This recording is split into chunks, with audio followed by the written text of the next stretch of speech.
ಹೇಮಾವತಿ ನೀರು ಹರಿವು, ಕೆರೆಗಳ ಬಳಿ ಅಪಾಯ ತಪ್ಪಿಸಲು ತಾಲೂಕು ಆಡಳಿತದಿಂದ ತುರ್ತು ಎಚ್ಚರಿಕೆ ಅಗತ್ಯ. ಚಿಕ್ಕನಾಯಕನಹಳ್ಳಿ ತಾಲೂಕಿನ ವಿವಿಧ ಕೆರೆಗಳಿಗೆ ಹೇಮಾವತಿ ನೀರು ಹರಿದು ಬರುತ್ತಿರುವ ಹಿನ್ನೆಲೆಯಲ್ಲಿ ಸಾರ್ವಜನಿಕರ ಸುರಕ್ಷತೆಯ ಬಗ್ಗೆ ತಾಲೂಕು ಆಡಳಿತ ಹಾಗೂ ಸಂಬಂಧಪಟ್ಟ ಇಲಾಖೆಗಳು ತಕ್ಷಣವೇ ಮುನ್ನೆಚ್ಚರಿಕೆ ಕ್ರಮ ಕೈಗೊಳ್ಳಬೇಕೆಂಬ ಒತ್ತಾಯ ಕೇಳಿಬರುತ್ತಿದೆ. ಮುಖ್ಯವಾಗಿ ದೇವೇಘಟ್ಟ, ಸಾಸಲು ಸೇರಿದಂತೆ ಹಲವು ಕೆರೆಗಳು ಹಾಗೂ ಓಪನ್ ಚಾನಲ್ಗಳಲ್ಲಿ ನೀರಿನ ಹರಿವು ಹೆಚ್ಚಾಗುತ್ತಿದೆ. ನೀರು ಹರಿಯುತ್ತಿರುವ ದೃಶ್ಯ ಜನರಲ್ಲಿ ಕುತೂಹಲ ಮೂಡಿಸುತ್ತಿದ್ದು, ಕೆಲ ಯುವಕರು ಈಜಾಡಲು, ಮಹಿಳೆಯರು ಬಟ್ಟೆ ತೊಳೆಯಲು ಹಾಗೂ ಸಾರ್ವಜನಿಕರು ವಿವಿಧ ಕಾರಣಗಳಿಗೆ ನೀರಿನೊಳಗೆ ಇಳಿಯುವ ಸಾಧ್ಯತೆ ಇದೆ.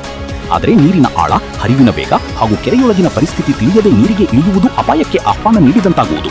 ವಿಶೇಷವಾಗಿ ಮಕ್ಕಳು ಹಾಗೂ ಯುವಕರು ಕುತೂಹಲದಿಂದ ನೀರಿನ ಬಳಿ ತೆರಳದಂತೆ ಪೋಷಕರು ಎಚ್ಚರಿಕೆ ವಹಿಸುವ ಅಗತ್ಯವಿದೆ. ಅಪಾಯ ಸಂಭವಿಸಿದ ನಂತರ ಕ್ರಮ ಕೈಗೊಳ್ಳುವುದಕ್ಕಿಂತ ಅಪಾಯವಾಗುವ ಮುನ್ನವೇ ಮುನ್ನೆಚ್ಚರಿಕೆ ವಹಿಸುವುದು ಅತ್ಯಂತ ಮುಖ್ಯ. ಈ ಹಿನ್ನೆಲೆಯಲ್ಲಿ ತಾಲೂಕು ಆಡಳಿತ, ಪೊಲೀಸ್ ಇಲಾಖೆ, ಪುರಸಭೆ/ಗ್ರಾಮ ಪಂಚಾಯಿತಿ ಹಾಗೂ ಸಂಬಂಧಪಟ್ಟ ನೀರಾವರಿ ಇಲಾಖೆಗಳು ಜಂಟಿಯಾಗಿ ಕೆರೆಗಳು ಮತ್ತು ಓಪನ್ ಚಾನಲ್ಗಳ ಬಳಿ ಸಾರ್ವಜನಿಕರಿಗೆ ಎಚ್ಚರಿಕೆ ಫಲಕಗಳನ್ನು ಅಳವಡಿಸಬೇಕು. ನೀರಿಗೆ ಇಳಿಯದಂತೆ ಹಾಗೂ ಅಪಾಯಕಾರಿ ಸ್ಥಳಗಳಲ್ಲಿ ತೆರಳದಂತೆ ವಿಶೇಷ ಪ್ರಕಟಣೆ ಹೊರಡಿಸಿ ಸಾರ್ವಜನಿಕರಿಗೆ ಮಾಹಿತಿ ನೀಡಬೇಕು. ಅಗತ್ಯವಿರುವ ಕಡೆಗಳಲ್ಲಿ ಬ್ಯಾರಿಕೇಡುಗಳು, ಎಚ್ಚರಿಕೆ ಸೂಚನಾ ಫಲಕಗಳು ಹಾಗೂ ಸ್ಥಳೀಯ ಮಟ್ಟದಲ್ಲಿ ನಿಗಾ ವ್ಯವಸ್ಥೆ ಕಲ್ಪಿಸುವ ಮೂಲಕ ಮುನ್ನೆಚ್ಚರಿಕೆ ಕ್ರಮ ಕೈಗೊಳ್ಳಬೇಕಿದೆ. ಇದು ಸಿ ನ್ಯೂಸ್ ಕಳಕಳಿ.